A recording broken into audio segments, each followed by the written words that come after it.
Blessings. Welcome to today's Law Enforcement Daily Devotional. Today we're back in Daniel, chapters 10, 11, and 12, and just a fascinating read, as Daniel always is. Daniel, a man of huge influence, has a lot of visions. We get a lot of prophecy from him, and again today he's going to teach us something that is of great importance to any Christian. And I've got a law enforcement takeaway today too that I saw that I want to talk about comparing. But first off, in chapter 10 verse 12, then he said to me, "Do not be afraid, Daniel.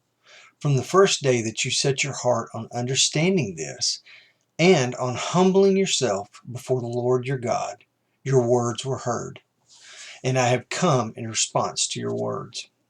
Now this is an angel that God sent, but Daniel had this prophecy, and he wanted to understand it.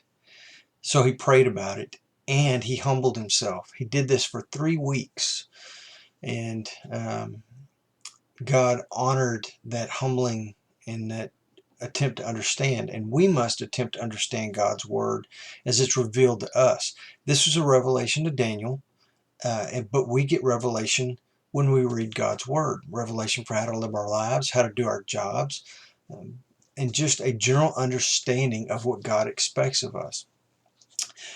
Then in the next verse, talks about the reason it took him 3 weeks to get to Daniel was because he was held up by the king of Persia. And he talks about the king of Greece, and there's just this thought of the spiritual warfare that's going on in heaven and on the earth, and we need to be aware of our spirit and how our spirit responds to things. There is a spiritual realm, and we have a part of us that is spirit, and we take part in that whether we know it or understand it or not, whether we believe it or not. But then we go down to chapter 12. And chapter 12 talks a lot of the end times, the tribulation. There's a lot of prophecy here. Whether you're pre-trib, post-trib, mid-trib, there's all kinds of thoughts on this. But here's what Daniel says. I'm not going to argue one point or the other. 12:1, it says it will be a time of great distress like no other. Which is a little scary. And then in chapter 12, verse 3, I thought there was some similarities in this between law enforcement officers and Christians who are set apart and called to be different, because I think we both have a calling and a aspect of being set apart. So if you want to look at this a little more, there's a great verse in Philippians chapter 3, and it's verses 7 through 10 that has it's really good, and it goes along with this if you want to look at how Christians calling and a law enforcement calling share some similarities. But it also says those who have insight will shine brightly like the brightness of the expanse of heaven, and those who lead the many to righteousness like stars forever and ever. If forever and ever it's not talking about salvation, I don't know what it is. But he uses the word here, insight. Those who have insight. You and I, as Christians, have insight to what's going on. We don't know the day or the time. There's some argument that we will know the season of when these things come. But the way we know and understand these things is because of the insight we get from God's Word by reading the Bible. Like I said earlier, that's our revelation. That's how God speaks to us a lot, is through His Word. So there is just an understanding for us, Christian law enforcement, just Christians in general. We need to be reading God's Word and studying God's Word. That's how we get our insight.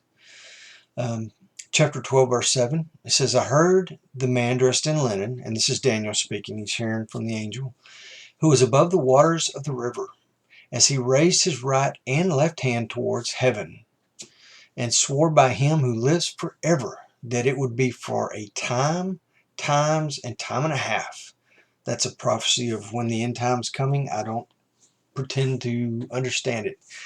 But it says, and as soon as they finish shattering the power of the holy people, all these events will be completed.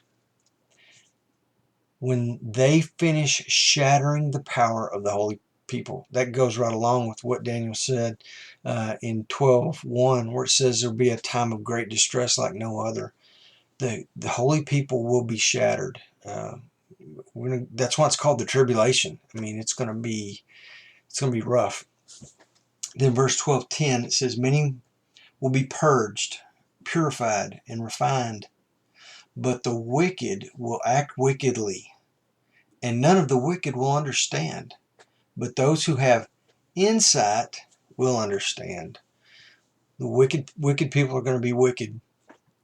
I had a good friend of mine tell me, why do you expect non-Christians to act like Christians? That's why we want to evangelize the whole world, so that they will be Christians and act like, hopefully, a Christian who follows God's word will act. But there will be those who are wicked, and it says the wicked are going to act wicked. But we understand that, and we see it's coming, and we can understand it's coming. We can understand it's part of God's plan, so that we're not so frustrated and taken by surprise. We understand this has got to happen. So just good insight for us today. Insight. Tomorrow we're going to read Ezra chapter 4 verses 6, starting in verse 6, and read through Ezra chapter 6 verse 13. Then we're going to run over and we're going to read the entire book of Haggai, which is really short. So look forward to seeing you tomorrow. Read up and be safe.